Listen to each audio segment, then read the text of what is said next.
So, in the vise is a fly called the Mckay. I've tinkered with it a little bit, but without further ado, let's get into it.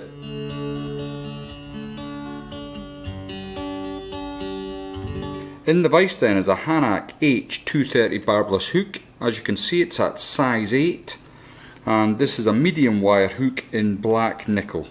Now obviously not competition legal, but if you want you can scale this fly down, and a size 10, size 12, it works just as well. The thread I'm going to be using today is the Veevus. It's the F01, it's an 8/0 thread, and as you can see it's black. First thing I'm going to do is get a little bit of wax onto my thread to start me off. I'm going to catch the thread in just behind the eye, and then bring my wraps up to approximately where a barb would be on a normal barbed hook. And I'm going to stop it there to take away my waste end. And the next thing I'm going to do, as always with my long tailed marabou flies, I'm going to take a little bit of time to build a bump at the back of the hook. And what this does, for those that don't follow all my videos, it stops the marabou tail from wrapping around the bend. So I've got that in there in place. Next I'm going to add my tail, and I'm using the Comp Candy marabou, and as you can see this is the black jack. I've already got a feather that I've been working with, and I'm going to take quite a generous thumbnail's worth of the marabou, and I'm just going to pull that through. I don't want this thick bit at the top here, so I'm going to just off camera cut that off into my bin, and I'm going to run this up to about 1/4 of an inch from the eye of the hook. This just keeps the body nice and even. So run that up, and to cut down on thread wraps I'm going to add in a copper rib at this point. Already got a little bit here that I've been working with, so I'll just capture that in while I'm on my way back down, and I'm going to just check that I'm all the way to where my rugby ball is, and once I've got that in place I can pull that to the side. And what I want to do, I don't want the tail quite as long as this, so I'm going to come in and just pinch away the marabou, and that looks right. Now I'm just licking the thumb and forefinger of my left hand to slick the marabou back, and I'm going to add a couple of tailing glitzy fibres, and I'm using this Mosaic stuff. I'm sorry I've lost the packet, but I believe it's a Vineyards product. If you've got some of the original, I think you can sell it off for quite an astounding bit of money, but I've just got the copy stuff. So I've taken 2 strands. I'm going to capture in on my side first of all with a couple of turns. It's just going awry. Just get it back on my side, and then once I've got it in place I can bend it back round and bring it round on your side. Again I'm going to come all the way back to the seat of my bump.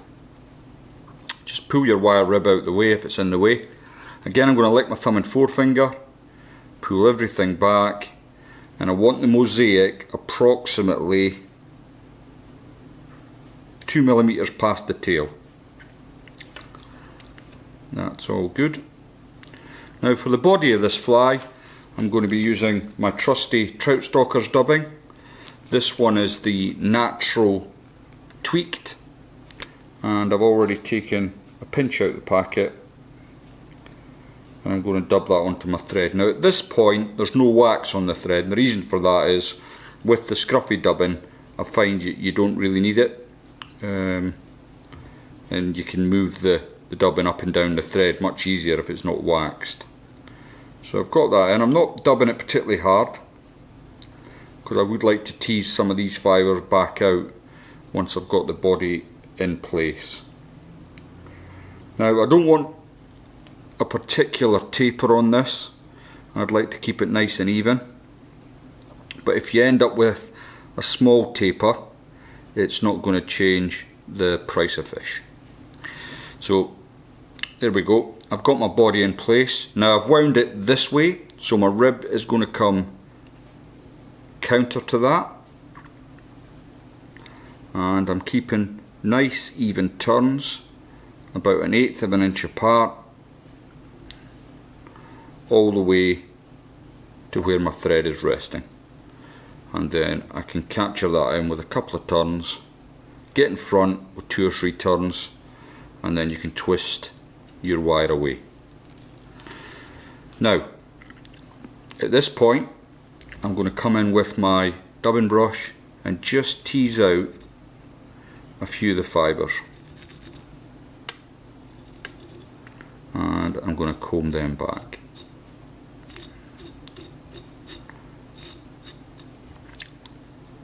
Slick it all back, and now I'm going to add my thorax cover, and it's simply going to be some pheasant tail, natural pheasant tail, and I've already got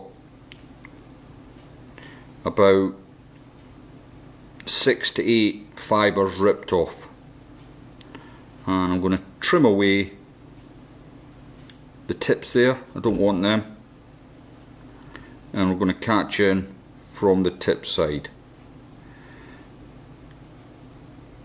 Try and keep it nice and flat because you want that thorax cover to come over nice and steady.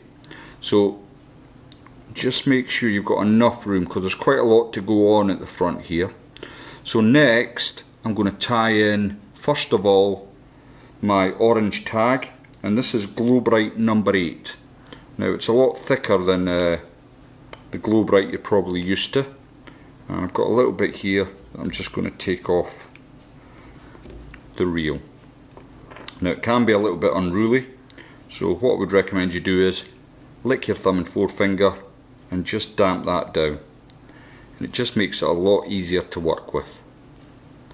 So I've got that now in a workable order, and I'm going to catch that in with a couple of turns. Now this bit here I'm just going to bend round onto your side. Excuse my fingers, and I'm bringing that round onto your side. So I'm just going to move that to there. Have a look, make sure it's going the direction I want. That looks okay, and at this point I'm going to trim that away, and what I want is about 2/8 of an inch, 1/4 of an inch. I've been picked up with that before. 1/4 of an inch I want to leave on my tags, not 2/8. That's tailor speak. Like so. So I've got that there, like that. Next thing I want to do is add a little bit more of my dubbing. So I'm going to take a few fibres of that, and basically all I want to do with this is cover my thread wraps. So I'm going to bring it back to where the orange starts, and a couple of turns will bring that just about halfway up the thorax. So I've got my 2 orange flashes there. Next then I'm going to use some Brite number 16, and again it's much thicker than the usual Brite you'll see, and I want to take a little bit of that off the reel, and again this can be quite unruly, so wet your thumb and forefinger, just damp it down, and then you want to catch that in as I did with the orange. So a couple of turns there, then I can bring this round. I'll try and do it so you can see on your side, and then bring it into line with the orange, and then I can just open my vise up and check. Yep, that's going good. And while I've got this open, I might as well trim now. So again, 1/4 inch of the white on your side, and I'll just do my side now. About 1/4 inch. So that's looking good so far. Next, I'm going to bring my thread back to the start. Some more of my dubbing. Doesn't take much. Tiny little pinch. Because all you're doing here is covering up your thread wraps. Then I'm going to come in and bring my thread to the front of the fly. So that's looking pretty good. Now at this point I'm going to just remove any excess dubbing that I had on my thread, and I'm going to add a little bit of wax because I want it to really grip in to my thorax cover here. So I'll now bring that over, try and keep it flat,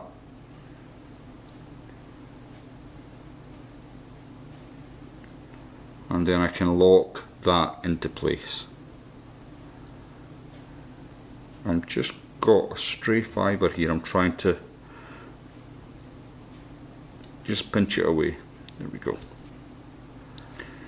And once you've got it in place, 2 or 3 wraps, bring your pheasant tail back, and once you've got that on top like so, you can come in with your snips and take away your excess. And just wet your thumb and forefinger, it just helps get all the fibres out the way. Then with your whip finish tool, you can come and just build a nice head. Tighten that up and snip away.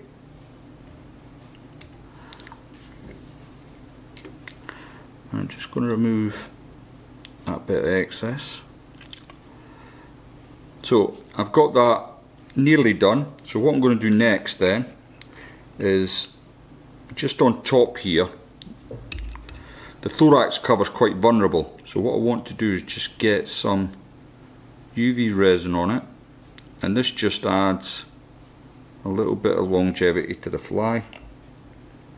Always well worth doing with any time you're using pheasant tail as a thorax cover. Give it a little coat of UV or varnish for that matter, and you'll just get a little bit longer out the fly than you would normally. And as I recall, I think I got a bit of a kicking off of Jock Kettles with this fly. He did give me it afterwards, but it's never been a great fish catcher for me. But I know some boys up in Scotland, they swear by it. Just coming to cure it off.